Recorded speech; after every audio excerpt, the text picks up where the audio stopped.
वो एक शांत सा लड़का था जो खेतों में मेहनत करता था, और वो एक लड़की थी जो जैसे गांव के सबसे बड़े जुल्म के सिंहासन पर बैठी कोई राजकुमारी लगती थी।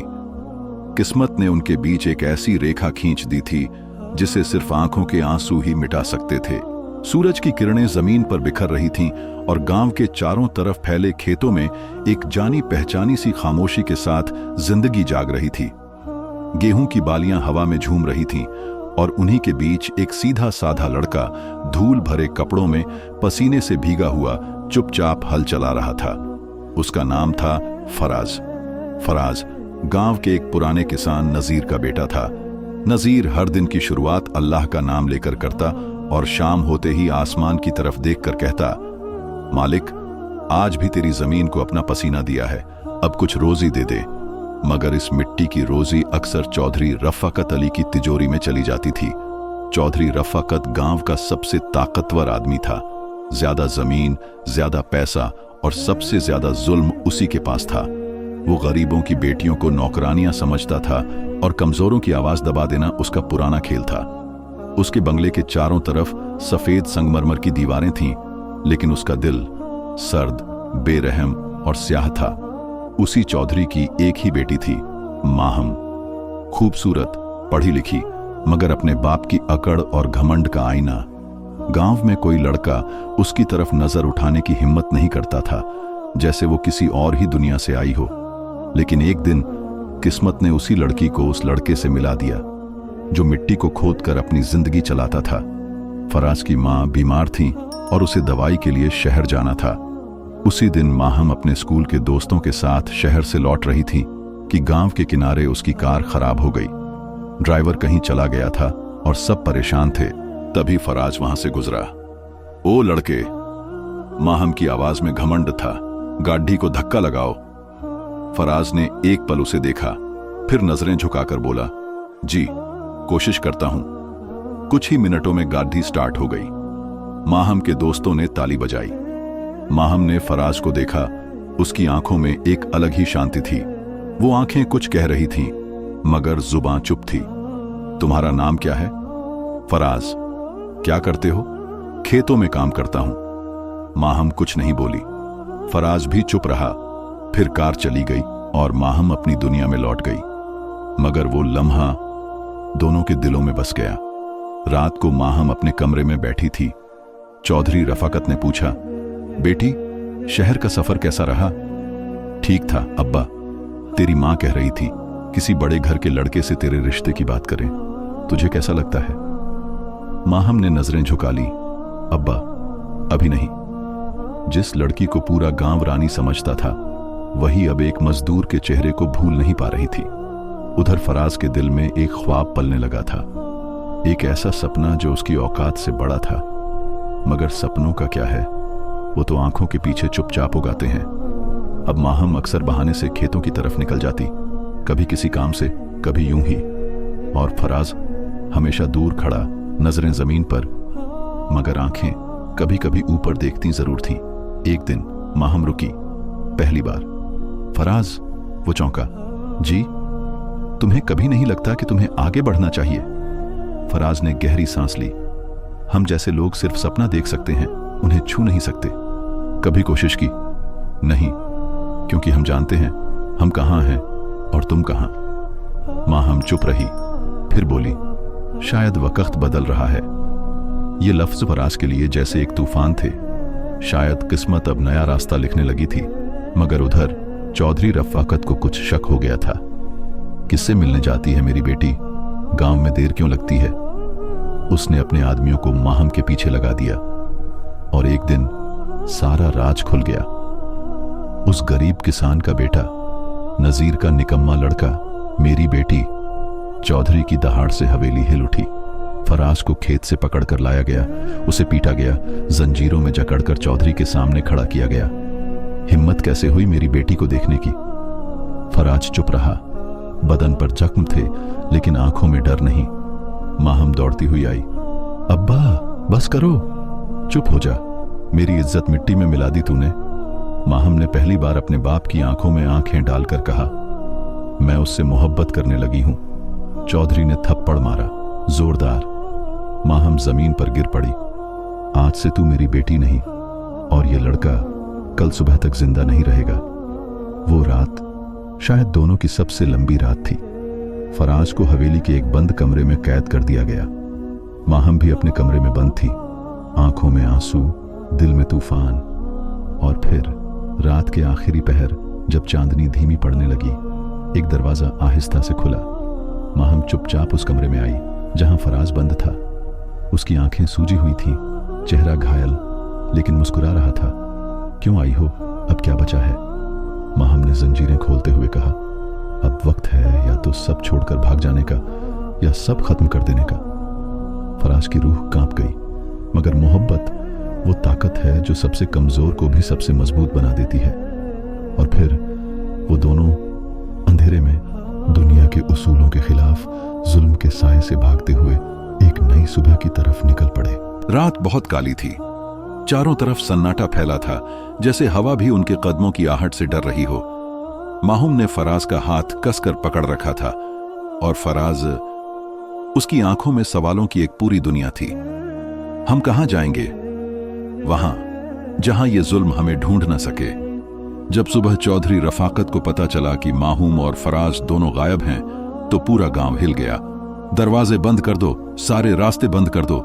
अगर वो दोनों नहीं मिले तो इस गांव की ईंट से ईंट बजा दूंगा। चौधरी का घमंड टूट चुका था, और टूटा हुआ घमंड सबसे खतरनाक होता है। पर वो दोनों गांव से बहुत दूर एक पुराने मजार के पीछे एक सुनसान खंडहर में छिपे हुए थे। वहां न रोशनी थी, न खाने को कुछ।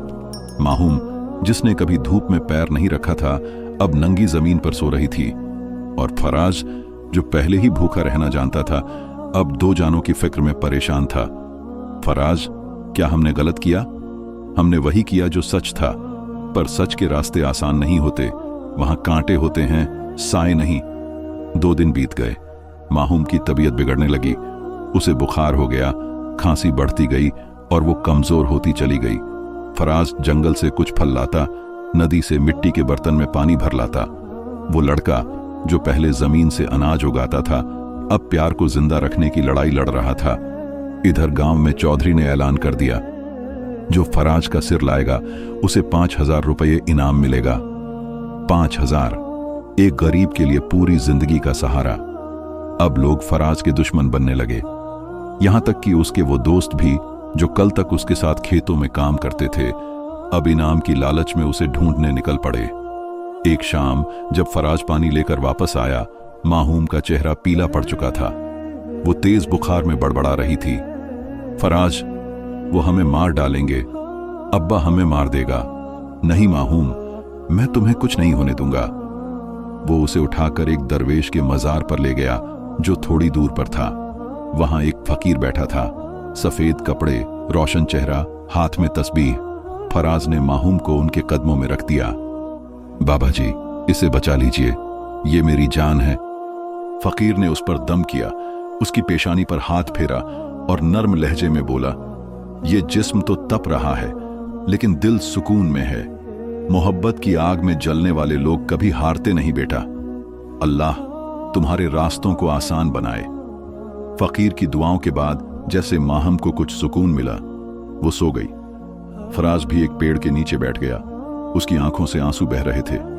या अल्लाह, अगर ये मोहब्बत हलाल है तो इसे बचा ले, अगर नहीं तो हमें एक साथ मौत दे दे।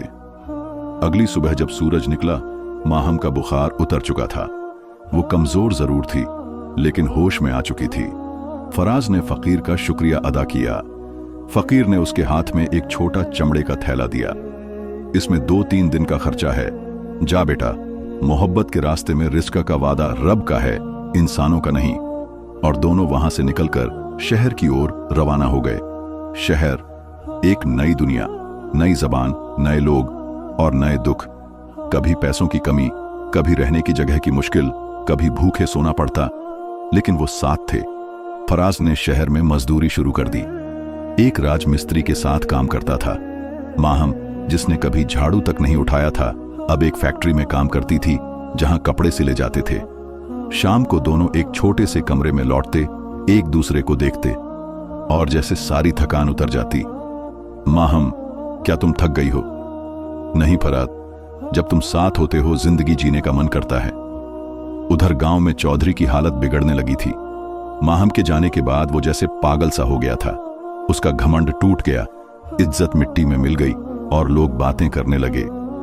अपनी बेटी को भी काबू में नहीं रख पाया। चौधरी का रौब तो खत्म हो गया। ये बातें उसे अंदर ही अंदर खा रही थीं। इधर फराज की मेहनत रंग लाने लगी थी। राजमिस्त्री ने कहा, बेटा, तेरे हाथ में हुनर है, क्यों ना तुझे काम की जिम्मेदारी दे दूं। फराज ने दिन रात एक कर दिए। जल्द ही वो एक छोटा ठेकेदार बन गया। उसने माहम के लिए एक नया कपड़ा खरीदा। देखो, ये मेरी पहली कमाई का तोहफा है तुम्हारे लिए। माहम की आंखों में खुशी के आंसू थे। फराज, कभी सोचा था कि तुम इतने बड़े आदमी बन जाओगे? नहीं, बस ये सोचा था कि तुम्हारे सिर पर मेरी कमाई की ओढ़नी हो। मगर तकदीर को एक और इम्तिहान लेना था। एक दिन शहर के एक बड़े जलसे में फराज का नाम पुकारा गया। ये है वो नौजवान जो गांव से आया और अपनी मेहनत से पहचान बनाई। जलसे में मीडिया भी मौजूद था। टीवी पर कैमरा जब फराज के चेहरे पर गया तो गांव में चौधरी का बेटा रफीकट उसे देख बैठा। अब्बा, वो मिल गया, शहर में है। चौधरी ने फिर झर उगला, अब वो मेरे हाथ से बच नहीं सकता। कुछ दिन बाद माहूम और फराज की झोपड़ी पर कुछ अजनबी लोग आए। क्या आप फराज हैं? जी, हमें आपसे कुछ सवाल करने हैं, चलिए हमारे साथ थाने। माहूम घबरा गई। क्या हुआ? फराज, मुझे डर लग रहा है। फराज मुस्कुराया, अगर हम सच पर हैं तो डर कैसा? लेकिन वो नहीं जानता था कि चौधरी के हाथ अब भी कानून तक पहुंचते हैं। फराज को जेल में डाल दिया गया। झूठे इल्जाम लगाए, अपहरण, चोरी, फर्जी पहचान। माहूम अकेली रह गई, लेकिन हार नहीं मानी। अदालतों के चक्कर लगाए, अखबारों में आवेदन दिए, सोशल मीडिया पर आवाज उठाई। वो माहूम जो कभी सिर्फ नाम की चौधरीजादी थी, अब एक मजबूत औरत बन चुकी थी। और आखिरकार इंसाफ ने आंखें खोल ली। फराज को रिहा कर दिया गया। जब वो जेल से बाहर आया, बाहर भीड़ थी, सबके हाथ में पोस्टर, मोहब्बत जिंदाबाद। माहूम की आंखों में आंसू थे। फराज, तुम वापस आ गए? हाँ, लेकिन अब हमें वापस जाना है। गांव?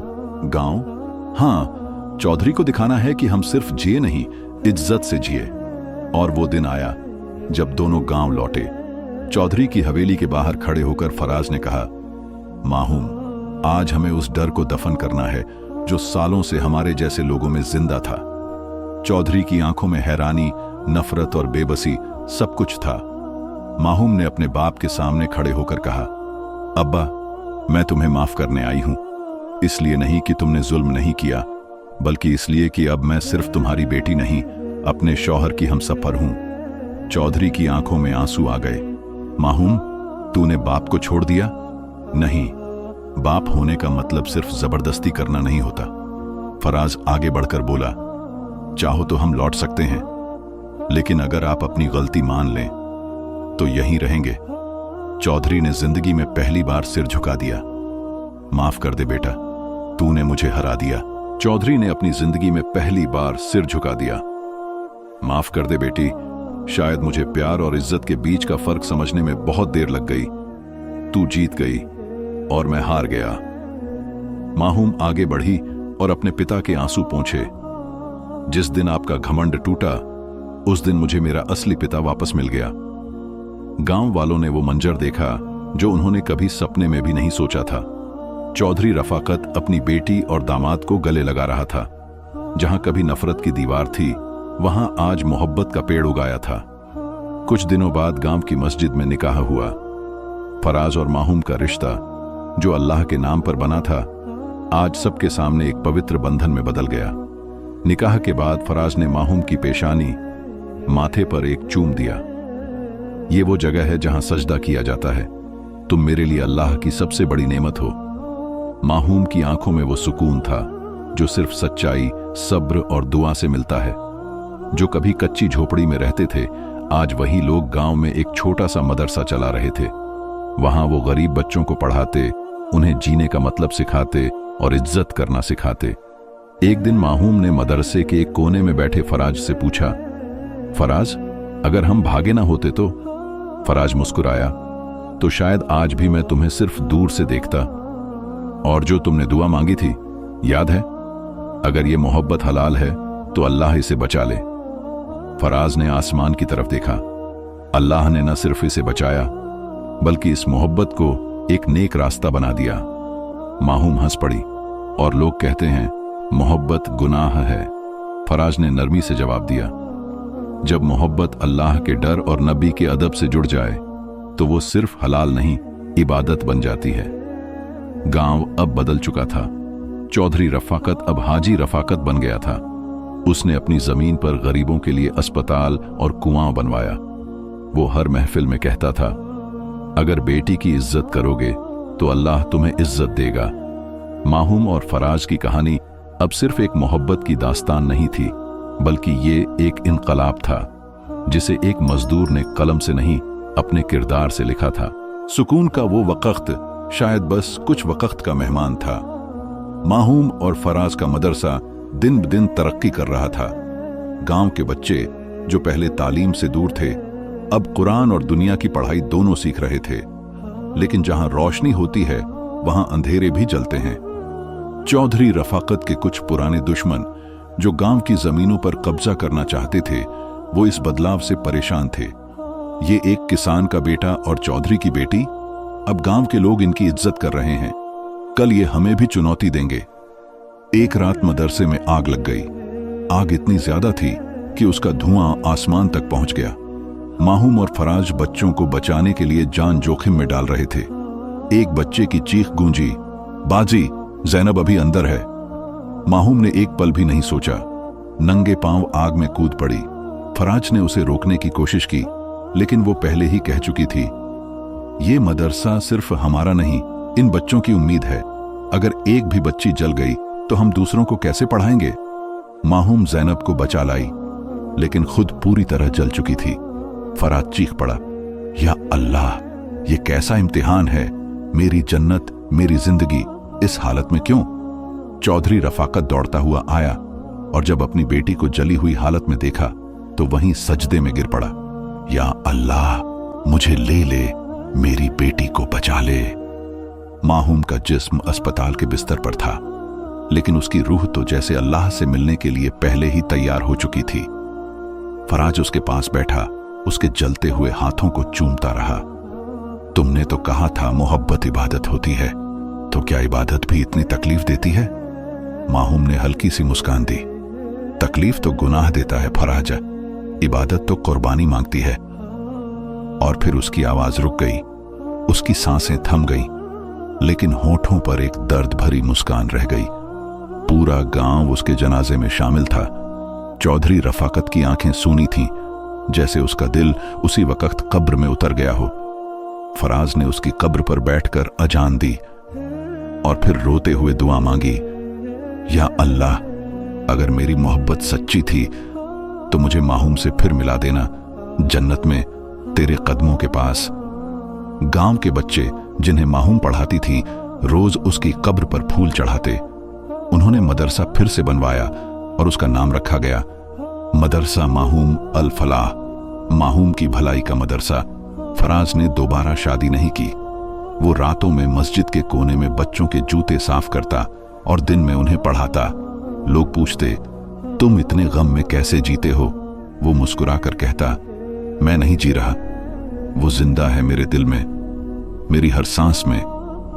कुछ सालों बाद फराज की भी मौत हो गई। जब लोगों ने उसकी कब्र के लिए जमीन खोदी तो हैरानी में पड़ गए। माहूम की कब्र के पास की मिट्टी खुद ब खुद नरम हो गई थी और वहां से एक खुशबू आ रही थी, जैसे जन्नत के फूलों की। एक बुजुर्ग ने वो मंजर देखा और कहा, ये थी मोहब्बत, हलाल, पाक और अल्लाह के नाम पर। और ऐसी मोहब्बत कभी मरती नहीं, वो बस रब के कदमों में जाकर जिंदा हो जाती है।